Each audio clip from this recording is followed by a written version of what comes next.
El misterio del Océano Pacífico.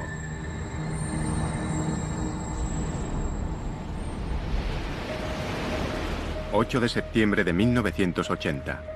...el enorme carguero Derbyshire... ...con 150.000 toneladas de mineral de hierro a bordo... ...se encuentra a 370 kilómetros de la costa este de Okinawa. El Derbyshire es un buque gigantesco... ...que mide más de 3 campos de fútbol de eslora... ...el doble del Titanic... ...y tiene solo 4 años. De proa a popa, su diseño es de lo más moderno que existe... Cualquiera se sentiría totalmente a salvo navegando en él. Pero algunos, como el marinero de primera Peter Lambert, no. Cuando venía a casa de permiso hablaba del barco en el que había estado, de la gente que había conocido, los marineros, los amigos que había hecho. Y siempre nos escribía. Pero este viaje no le gustaba. Había algo raro. Mucha gente dijo lo mismo. Aunque a disgusto, Peter se enroló para un viaje más con la idea de ganar dinero suficiente para casarse. Tenía 19 años. Pero su boda nunca se celebraría. El 9 de septiembre, el Derbyshire desaparecería con toda su tripulación.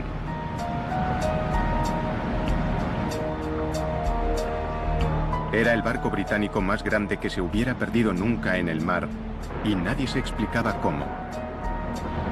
¿Cómo podía este barco gigante, tripulado por marineros experimentados, desvanecerse sin más, sin haber hecho una llamada de socorro y sin dejar rastro? ¿Sería otra víctima de uno de los enigmas más aterradores y duraderos del Océano Pacífico? Al sur de Japón se ubica una vasta extensión de océano vacío. Desde 1940, en estos crueles mares, han desaparecido misteriosamente un buen número de barcos gigantescos. Muchos de ellos se perdieron sin haber enviado siquiera un SOS y sin dejar pista alguna de su paradero. Pero estas aguas llevan siglos cobrándose víctimas. Hace mucho tiempo, los marineros japoneses dieron a esta región un nombre espeluznante: Naoumi, el mar del diablo.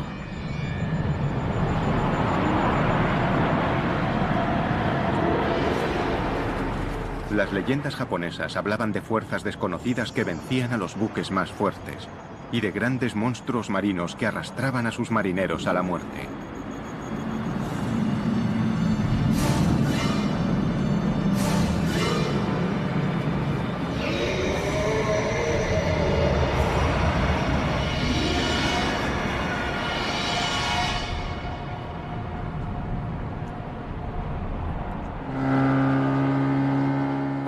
La leyenda de los monstruos marinos ha perdido peso, pero los pescadores japoneses siguen temiendo al mar del diablo, aunque su riqueza les impulsa a arriesgar sus propias vidas. El mar del diablo es un mar de abundancia. Siempre hemos pescado allí. Pero aunque hay muchísimos peces, el precio por capturarlos a veces es muy alto. Este mar es distinto. Las olas cambian rápidamente y de modo impredecible. Por eso, si te relajas a bordo de un barco, puedes tener problemas. Intrigados por los continuos informes sobre desapariciones misteriosas, los investigadores han buscado patrones que pudieran resolver el enigma del mar del diablo. Y algunos dicen que al trasladarlas a un mapa, las recientes desapariciones forman un triángulo de muerte, pero eso es solo el principio. El Triángulo del Mar del Diablo se encuentra en la misma latitud que otro famoso trecho de océano situado al otro lado del mundo, el Triángulo de las Bermudas. ¿Podría ser algo más que una coincidencia? ¿Podría ser el Mar del Diablo otro Triángulo de las Bermudas? ¿O incluso más mortal que el propio Triángulo de las Bermudas? Hay quien cree que podría serlo. El profesor Junichi Yaoi, escritor y experto en fenómenos paranormales, tiene una polémica teoría sobre por qué han desaparecido tantos barcos en el Mar del Diablo. Hay muchas respuestas posibles para estos hechos. Algunos buques se hundieron debido al estado del mar, porque esos incidentes ocurrieron en mares que podrían estar encrespados o a causa de las tormentas. Sin embargo, si hubieran desaparecido sin más, yo diría que podrían haber ido a otra dimensión. Podría haber una entrada a otra dimensión en esta zona. La mayoría de los científicos rechazan las teorías del profesor Yaoi por considerarlas ciencia ficción, pero en el Mar del Diablo siguen desapareciendo barcos.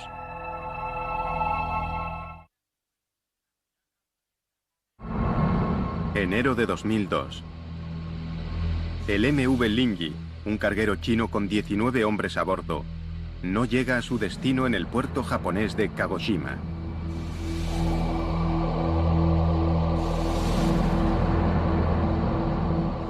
Pasan los meses y las autoridades son incapaces de explicar qué le ha pasado al Linji.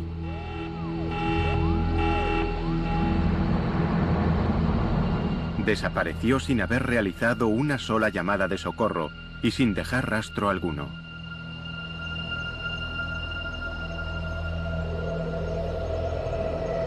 El profesor Yaoi tiene su propia teoría sobre lo que pudo haber ocurrido.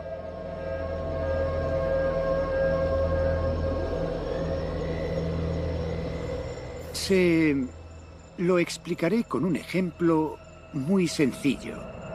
Imagínese una onda de radio. Como todos sabemos, los programas de televisión, ya sean dramáticos, documentales o informativos, se hacen en un estudio. Cuando se emiten, se convierten en ondas de radio que nosotros no podemos ver ni tocar.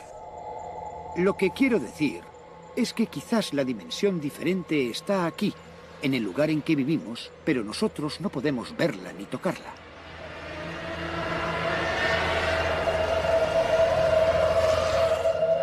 Aunque hay quien ve en la teoría del profesor Yaoi una manera sencilla de explicar lo inexplicable, los expertos marítimos son escépticos.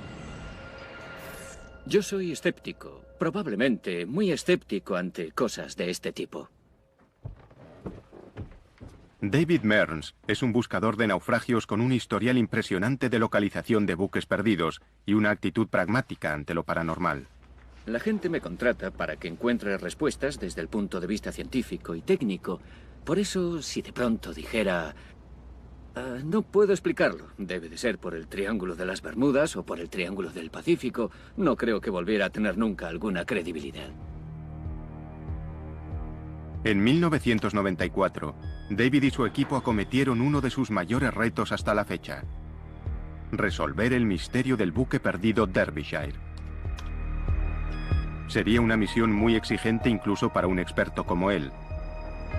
Esta vez se enfrentaba a un enemigo formidable, tal vez el más duro de su carrera, al Mar del Diablo.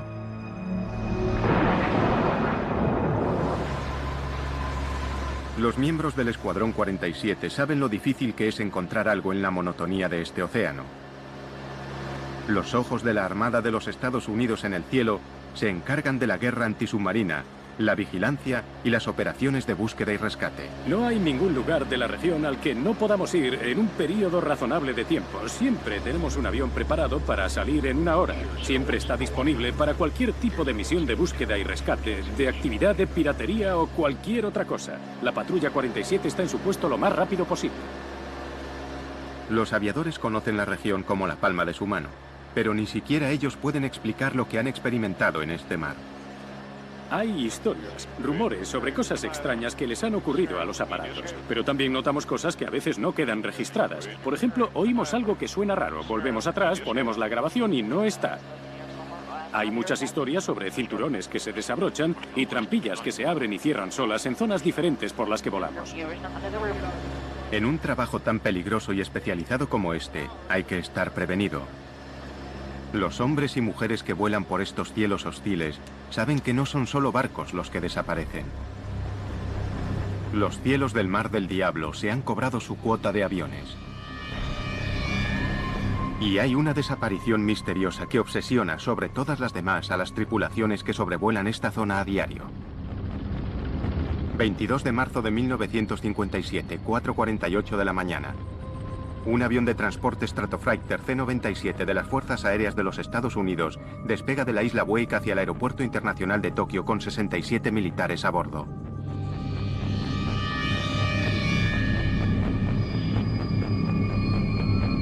La duración aproximada del vuelo es de 9 horas y media, y el aparato lleva combustible para 13 horas y media. Durante 8 horas, el vuelo discurre con normalidad. A las 2:30 de la tarde, el piloto comunica por radio como hora aproximada de llegada a las 5 de la tarde, y añade que todos los equipos funcionan con normalidad. La climatología es buena, y las condiciones de vuelo casi perfectas.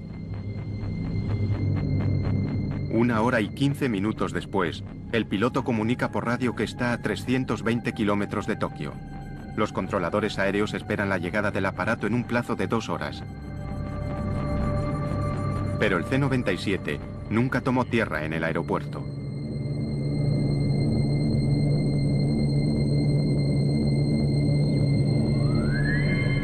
Los equipos de vigilancia y rescate peinaron miles de kilómetros cuadrados de océano, reconstruyendo el recorrido del aparato. No encontraron nada. El gigantesco avión de transporte había desaparecido. Algo dentro o sobre el Mar del Diablo tenía poder suficiente para eliminar al enorme aparato sin dejar rastro. ¿Qué pudo haberle ocurrido a este formidable avión, fabricado para el combate y en condiciones perfectas para el vuelo? A día de hoy, nadie lo sabe. Sigue siendo un misterio y un peligro que los hombres y mujeres del ejército deben aceptar en el cumplimiento del deber.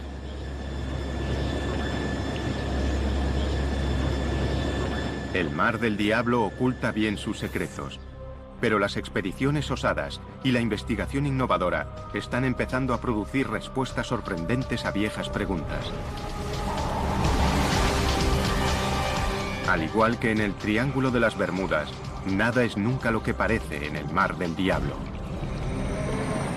El servicio de guardacostas japonés registra más de 2.500 accidentes marítimos cada año en las aguas japonesas.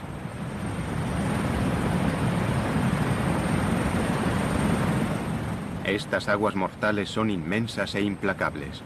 Las posibilidades de dar con un barco perdido en esta zona hacen que encontrar una aguja en un pajar parezca fácil.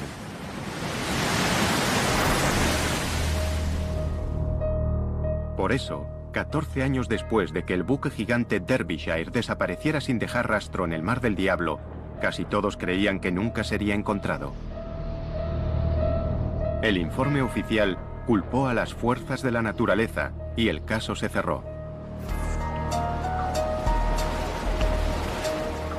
Pero las familias de la tripulación del Derbyshire no iban a permitir que el suceso se olvidara. Querían respuestas. Lo único que queríamos eran pruebas que demostraran exactamente qué le había ocurrido al barco y por qué 44 personas habían muerto. La única manera de que se reabriera la investigación era que tuviéramos nuevas pruebas y estas se hallaban en el Derbyshire. Y todo el mundo estaba seguro, en la industria mercante, de que nunca encontraríamos ese barco. Pero las familias se negaron a rendirse.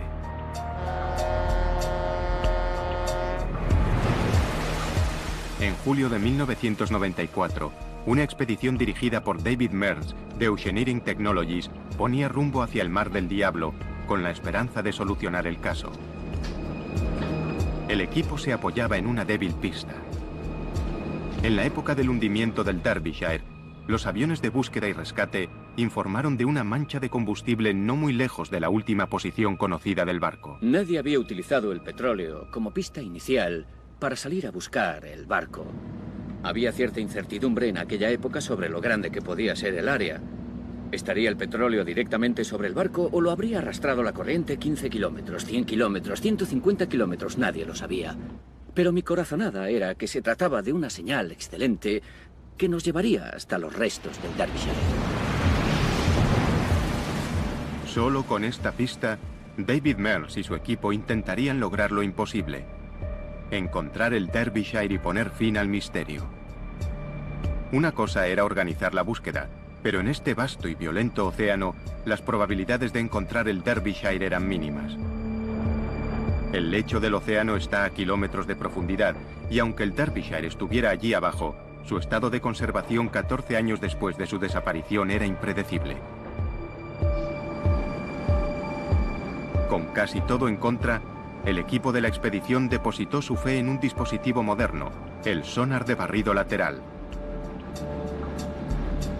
Remolcado por su barco, recorrería el lecho del océano y enviaría imágenes tomadas a 4.000 metros de profundidad. Pero estos barridos del sonar serían también una carrera contrarreloj. Cada día de búsqueda costaría decenas de miles de euros. El equipo de búsqueda solo tenía dinero para 8 días en el mar.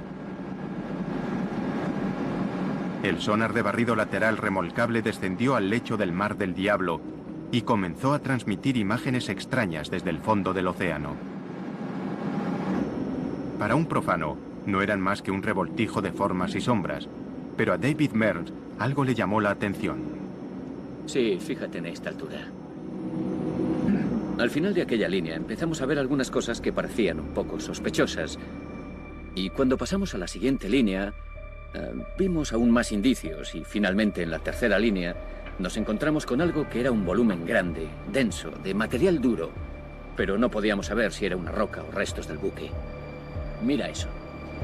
¿Sería el golpe de suerte que estaban esperando? El equipo sabía que el éxito o el fracaso de la expedición estaban en juego. Todo dependía de lo que consiguieran ver en la segunda pasada del sonar. Cuando nos estábamos acercando justo al punto en el que el sonar remolcable empezaba a captar imágenes, lo perdimos. Así, tal cual. Un cable doble de acero, muy resistente, se rompió. Y allá se fue nuestro sonar remolcable de 600.000 euros por la popa del barco y supimos que estaba perdido. El sonar de barrido lateral remolcable, su máxima oportunidad de éxito, yacía a 4.000 metros de profundidad en el fondo del mar. El tiempo se agotaba. Primer asalto para el Mar del Diablo. Antes de que se pudiera intentar una recuperación, una tormenta amenaza en el horizonte y el equipo debe preparar el barco para el inminente impacto. Son conscientes de lo que el clima puede cambiar aquí. En el recuerdo, una tormenta que devastó la armada más poderosa que haya surcado jamás los mares. Hoy, esa misma armada cuenta con una tecnología impresionante y ha aprendido de las lecciones de la historia.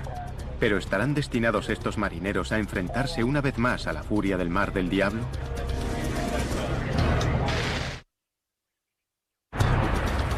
Al final de la Segunda Guerra Mundial, la séptima flota de los Estados Unidos estableció su base en Japón y desde entonces ha dominado el Pacífico.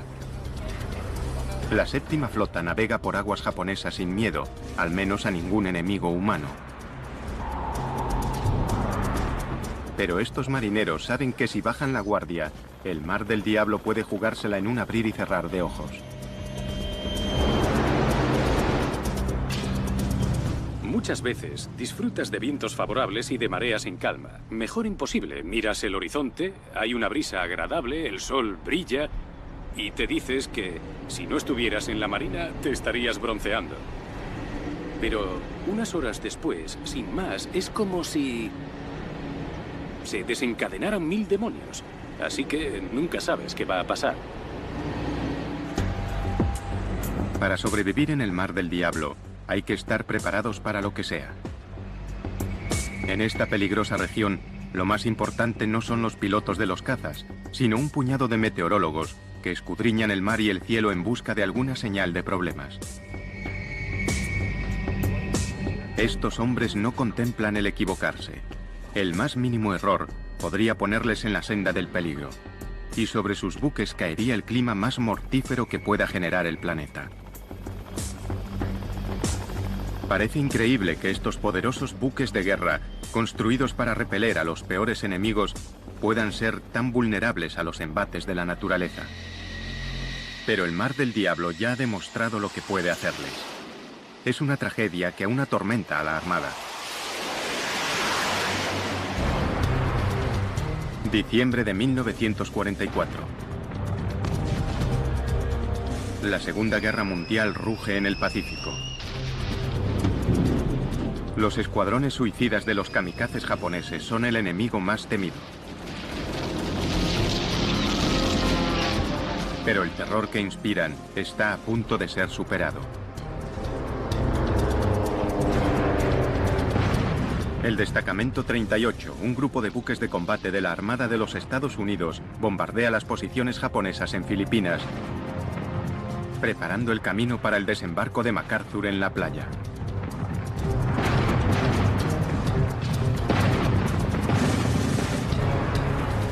Después de 3 días de bombardeos, deben interrumpir el ataque y situarse en formación para repostar. Pero en el horizonte se está formando una fuerza mortal. Una fuerza mucho más destructiva que todo lo que los japoneses pudieran lanzarles. Mientras los barcos intentan repostar en un mar cada vez más difícil, les acecha la furia creciente de un poderoso tifón. Cuando la tormenta se desata, no hay donde esconderse. Los marineros del Destacamento 38 se ven luchando por salvar sus vidas. El mar es descrito como montañoso. Estaba muy encrespado. Los barcos se balanceaban. El viento estaba entre los 50 y 75 nudos con rachas que alcanzaban los 120. El nivel de ruido era terrible. Y por supuesto, los barcos se movían de lado a lado, arriba y abajo. Fue una experiencia aterradora para los hombres de a bordo. Hubo marineros que, aunque se habían enfrentado a la amenaza kamikaze, descubrieron que el tifón era la peor experiencia de sus vidas. Cuando cesó, habían muerto 765 marineros norteamericanos. Fue el peor desastre natural de la Armada de los Estados Unidos en el siglo XX. La poderosa flota, con las cicatrices de la tragedia bien visibles, regresó a puerto. El tifón asesino había pillado al Destacamento 38 por sorpresa. Para evitar que volviera a suceder un desastre parecido, la Armada estableció puestos de información meteorológica por todo el Pacífico. Hoy, el Mando Meteorológico y Oceanográfico de la Armada de los Estados Unidos en Yokosuka, Japón, está en alerta máxima. En el Mar del Diablo se está formando un potente tifón. Esta región mortal es una fábrica de tifones. Sus aguas cálidas pueden generar hasta 30 tormentas asesinas al año. Torbellinos con vientos de 320 kilómetros por hora y olas de hasta 20 metros de altura que se desplazan a 80 kilómetros por hora por el mar, devastándolo todo a su paso.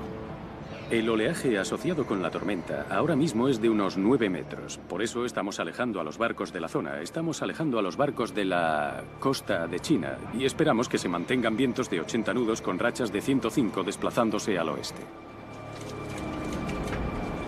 Cuando los vientos superan los 170 nudos o 315 kilómetros por hora, un tifón se convierte en un supertifón. Una de las fuerzas más devastadoras de la naturaleza y la peor pesadilla de un meteorólogo marino.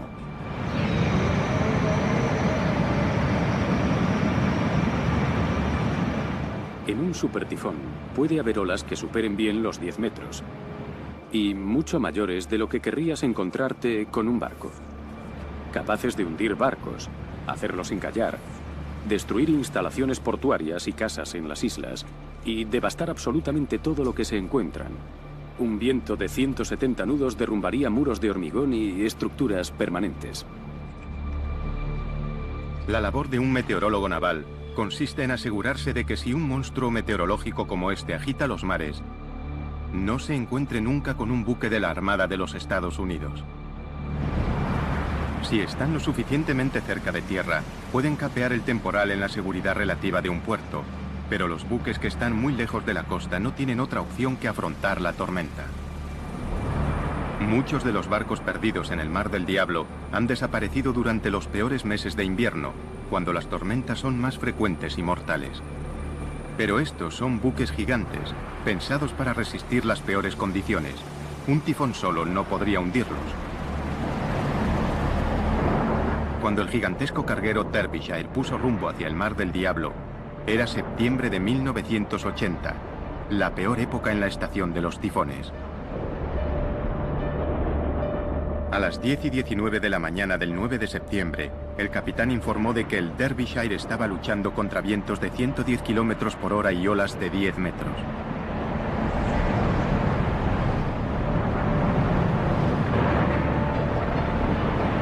Pero el capitán no estaba especialmente preocupado. Se mostraba confiado en que un barco tan grande y tan bien diseñado como el suyo no debería tener problemas para mantenerse a flote aún en esas condiciones. Comunicó por radio que su llegada a puerto no se retrasaría más que unos días. Pero el Derbyshire desapareció sin dejar rastro. ¿Cómo pudo equivocarse tan trágicamente? ¿Estará enterrada la respuesta bajo las olas? Hoy, los investigadores están desvelando los secretos más profundos del Mar del Diablo. El Instituto Japonés de Ciencia y Tecnología Marina envía regularmente un equipo a estas oscuras profundidades. El sumergible Shinkai 6500 es el orgullo de la flota. Fabricado para sumergirse hasta el fondo de los océanos más profundos del mundo. Los científicos marinos pasan largas horas en las tinieblas de las profundidades, explorando un mundo nunca visto a una escala casi increíble. En algunos lugares, las fallas en el lecho del océano caen hasta 12.000 metros por debajo de la superficie del mar. Si la montaña más alta del mundo, el Monte Everest, se alzara desde este abismo, aún estaría más de 2 kilómetros bajo las olas. Los investigadores no han hecho más que rascar la superficie de este mundo submarino. ¿Podría ser esta la última morada de los submarinos de la Segunda Guerra Mundial perdidos por causas desconocidas? ¿Quién sabe qué podrían ocultar estas profundidades sombrías?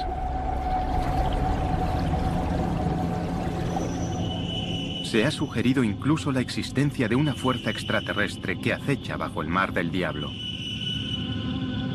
El informe de la investigación de un científico ruso fue ampliamente difundido en la prensa paranormal. El 18 de agosto de 1980, el buque soviético Vladimir Boberov regresaba de una misión de rescate en la costa japonesa. El jefe de la expedición, profesor Platenov, declaró que estaba de guardia cuando, de repente, un objeto no identificado salió del mar y rodeó el barco. Según el profesor, era de forma cilíndrica y pasó a toda velocidad emitiendo una luz azul cegadora.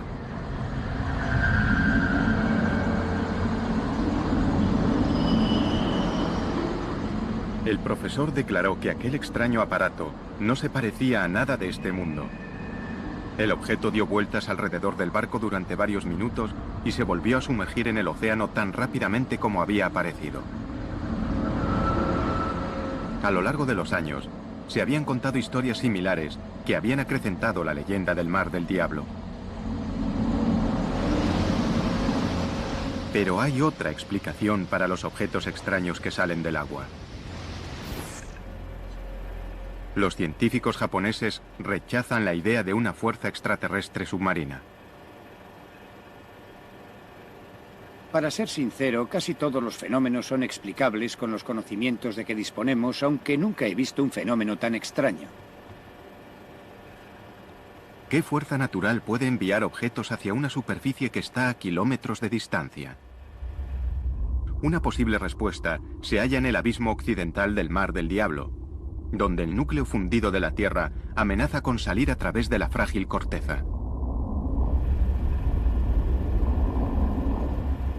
Sin previo aviso, desde el lecho del océano pueden surgir fuerzas violentas y desaparecer después con igual rapidez, sin dejar ninguna prueba de su furia, excepto tal vez el misterio de un buque desaparecido. En los años 50, el New York Times informó de una desaparición misteriosa que atrajo por primera vez la atención mundial sobre el Mar del Diablo.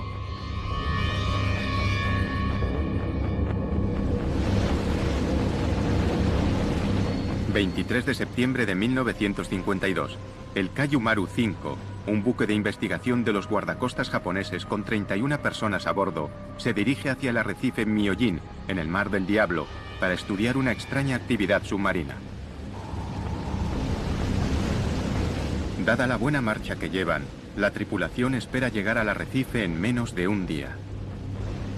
Pero después de 3 días de silencio de radio, las autoridades declaran el buque desaparecido.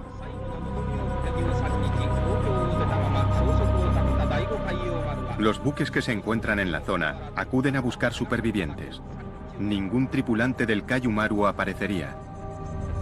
El misterio crece hasta que, por casualidad, los equipos de búsqueda son testigos de un violento fenómeno natural.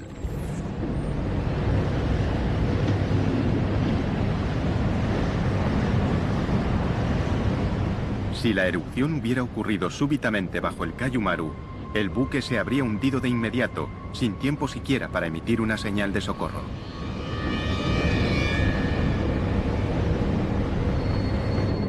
Se encontraron algunos restos de un naufragio, pero ninguno con el nombre del barco, y no hubo supervivientes que contaran lo ocurrido. El destino del Kaiju Maru seguiría siendo un secreto del Mar del Diablo. Los familiares desconsolados se vieron obligados a aceptar que el buque simplemente había desaparecido, y con él sus maridos, hijos y padres. El servicio de guardacostas japonés aconsejó a los buques que evitaran el arrecife Myojin ante el peligro de una erupción submarina. Nacía así una leyenda. Pero las profundidades pueden matar de más de una manera. Cuando un terremoto asola a las ciudades costeras japonesas, sus habitantes corren hacia las colinas. Un terremoto en el lecho marino envía una onda de choque a la superficie. Entonces, se desplaza una masa de agua que se mueve rápidamente a través del océano. Esta fuerza irresistible es el tsunami, la más mortífera de las olas. En océano abierto, los tsunamis pueden alcanzar más de 800 kilómetros por hora. Cualquiera que se encuentre en su camino, en tierra o en un puerto, no tiene ninguna posibilidad. De pequeño, Takeo Suzuki fue uno de los pocos afortunados que sobrevivieron cuando un tsunami aniquiló su aldea. Fue realmente terrible. A las 12 en punto se produjo el terremoto. Unos minutos después llegó el tsunami. La gente intentó huir. Los que murieron no estaban muy lejos de nosotros, pero por desgracia murieron.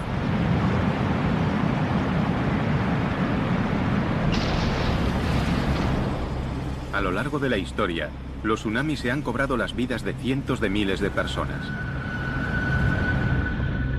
Hoy, los tsunamis siguen causando estragos en la costa japonesa. Y con demasiada frecuencia, la gente no se da cuenta de la amenaza que suponen hasta que es demasiado tarde.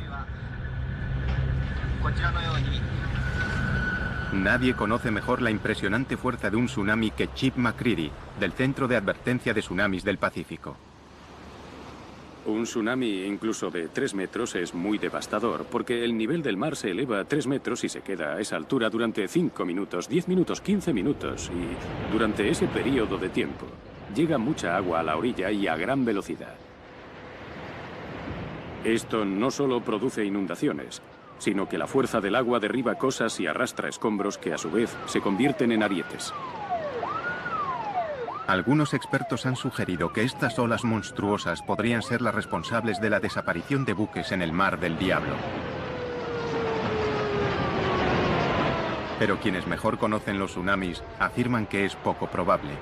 Un tsunami muy destructivo solo alcanzaría 1 metro o menos de altura en mar abierto. Y como estas olas son muy anchas, el tiempo que la ola necesita para levantarse y después volver a bajar es muy largo. Podría ser de entre 20 minutos y 1 hora. Así que este lento ascenso y descenso del mar en medio del océano pasa casi inadvertido. Aunque provocan enormes destrozos en la costa, no se puede culpar a los tsunamis de la desaparición de un barco en el mar. En alta mar, el tiempo se agotaba para la expedición que buscaba al buque perdido Derbyshire. Habían obtenido un escáner prometedor del lecho marino donde presuntamente había desaparecido el barco. Pero antes de tener una identificación positiva, el sonar de barrido lateral remolcable se había perdido, reclamado por el Mar del Diablo. Ahora la tormenta amainaba y la misión podía continuar. Intentarían recuperar el sonar de barrido lateral e identificar el objetivo. ¿Pero estarían preparados para lo que encontrarían a 4.000 metros de profundidad?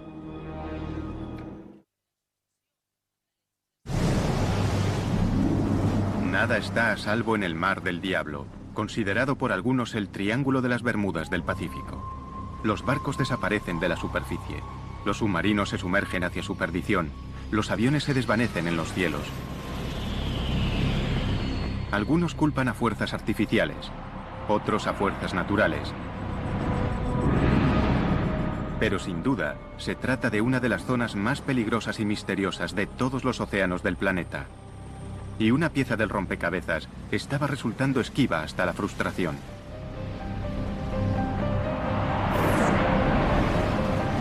El Mar del Diablo había desbaratado un intento de resolver el misterio del Derbyshire. El equipo de la expedición había perdido su sonar de barrido lateral remolcable justo cuando empezaba a transmitir imágenes de una formación sospechosa en el fondo del océano. Ahora tendrían que organizar una misión de rescate, intentar recuperar el sonar remolcable e identificar el objetivo que se encontraba en el fondo. El equipo preparó su vehículo manejado a distancia, el ROV. Esta misión le exigiría el máximo. ¿Soportaría el armazón de titanio del ROV las presiones aplastantes que podría encontrar en su descenso? Unos finos cables eran lo único que mantenía unido este sumergible de tecnología punta al buque. Si algo salía mal a 4.000 metros de profundidad, desde la superficie no se podría hacer nada. La tensión era tremenda. Teníamos un elemento del equipo carísimo sumergido en el lecho del océano. Había un naufragio que era el que buscábamos. Pero si no obteníamos una imagen que lo demostrara, nadie nos creería. Y volver, sin haber conseguido nada, era fracasar en todos los frentes. Recuperamos el sonar remolcable. Y recuperar una sonda de 1 tonelada y subirla a cubierta fue algo técnicamente muy difícil de conseguir. Después teníamos que sumergirnos y nos quedaban 6 horas antes de tener que levar anclas y marcharnos del lugar. La ansiedad a bordo crecía a medida que llegaban de las tinieblas oscuras imágenes nunca vistas. El ROV captó un rastro de reluciente mineral de hierro, la carga que el Derbyshire transportaba cuando desapareció.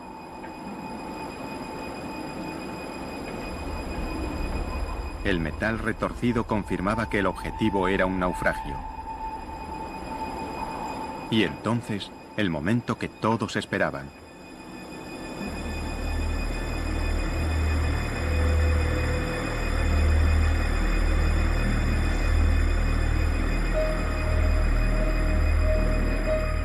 Una prueba, por fin, de que el poderoso barco no había desaparecido sin más, sino que al menos, tras este misterio, había una respuesta. Encontrar los restos de un naufragio es una sensación fantástica. Muchos habían predicho que no lo encontraríamos. Así que el momento en el que empiezas a ver el naufragio, que puedes ver esas imágenes, es una gran sensación.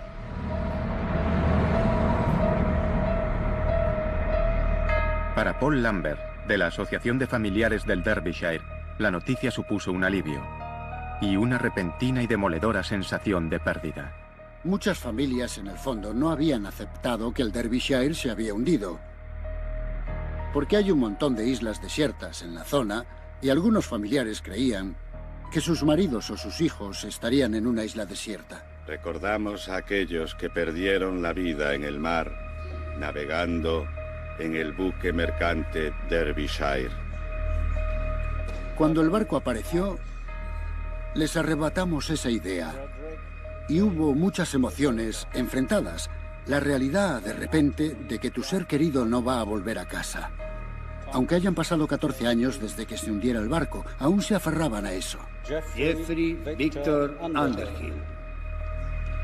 Tras 14 dolorosos años, las familias de los desaparecidos tenían las respuestas que habían estado buscando. Raymond William Taylor. Peter Lambert. Nigel Coates. Contra todos los pronósticos y ante el desconcierto de los críticos, David Mills y su equipo habían conseguido lo imposible. Habían encontrado los restos retorcidos del Derbyshire.